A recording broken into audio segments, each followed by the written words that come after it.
Bapak ilmu Nahwu, Abul Aswad Ad-Du'ali. Abul Aswad Ad-Du'ali adalah seorang perumus ilmu Nahwu, sebuah ilmu gramatika bahasa Arab yang mengkaji tentang bunyi harokat akhir suatu kalimat, apakah dhammah, fathah, kasroh, atau sukun. Abul Aswad lahir di masa jahiliyah dan memeluk Islam di masa Nabi Shallallahu Alaihi Wasallam. Namun ia tidak berjumpa dengan beliau Shallallahu Alaihi Wasallam. Ia merupakan sahabat dari Ali bin Abi Thalib radhiyallahu anhu dan berada di pihaknya saat perang Siffin. Abul Aswad Ad-Du'ali adalah sosok yang populer.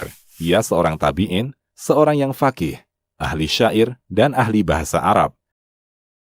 Termasuk seseorang yang bagus visinya dan cerdas pemikirannya. Selain itu, ia juga piawai dalam menunggang kuda.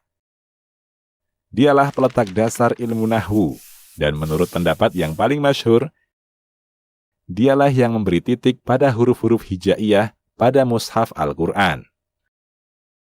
Nasab dan kelahirannya. Dia adalah Abul Aswad, namanya Zalim bin Amr bin Sufyan bin Jandal Ad-Du'ali Al-Kinani Al-Bashri. Ibunya bernama Tuwailah dari Bani Abduddar bin Qusay. Abul Aswad lahir di masa jahiliyah, kemudian memeluk Islam di zaman Nabi Shallallahu Alaihi Wasallam. Ia adalah tokoh besar di masa tabi'in, bersahabat dengan Ali bin Abi Thalib dan berada di pihaknya saat terjadi perang Siffin. Kehidupannya. Abul Aswad Ad-Du'ali tinggal di Basrah di masa pemerintahan Umar bin Al-Khattab radhiyallahu anhu dan memerintah wilayah tersebut di masa Ali bin Abi Thalib radhiyallahu anhu, menggantikan Abdullah bin Abbas radhiyallahu anhuma. Jabatan tersebut senantiasa ia pegang hingga wafatnya Ali bin Abi Thalib. Saat Muawiyah memegang tumpuk kekuasaan, Abul Aswad menemuinya dan Muawiyah pun memuliakannya. Az-Zarkali.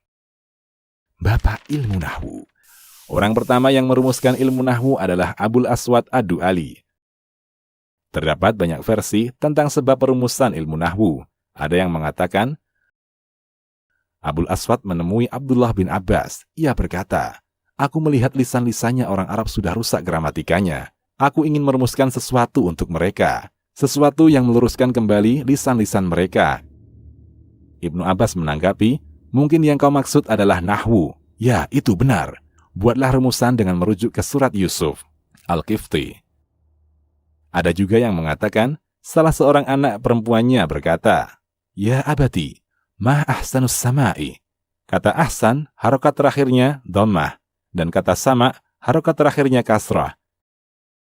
Anak tersebut ingin mengatakan, "Hai ayah, alangkah indahnya langit."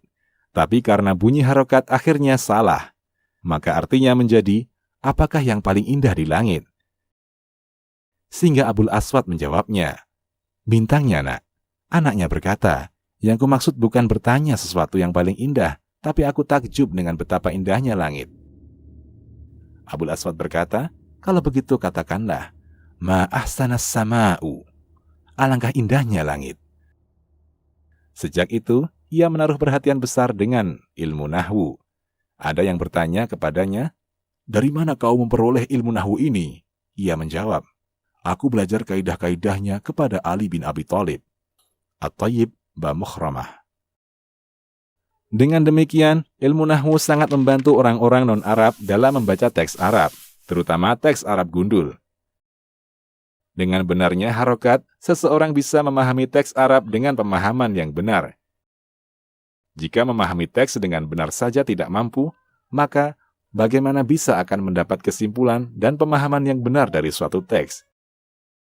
Inilah jasa besar Abul Aswad Ad-Du'ali kepada umat ini. Wafatnya. Abul Aswad Ad-Du'ali wafat di Basrah pada tahun 69 Hijriah atau bertepatan dengan 688 Masehi. Ia terserang wabah ta'un. Saat itu usianya 80 tahun. Ada juga yang mengatakan bahwa ia wafat di masa pemerintahan Umar bin Abdul Aziz rahimahullah. Dan kekhilafahan Umar bin Abdul Aziz dimulai pada bulan Safar tahun 99 Hijriah hingga Rajab tahun 101 Hijriah. Ibnu Khalkan. Demikian, Allahu a'lam.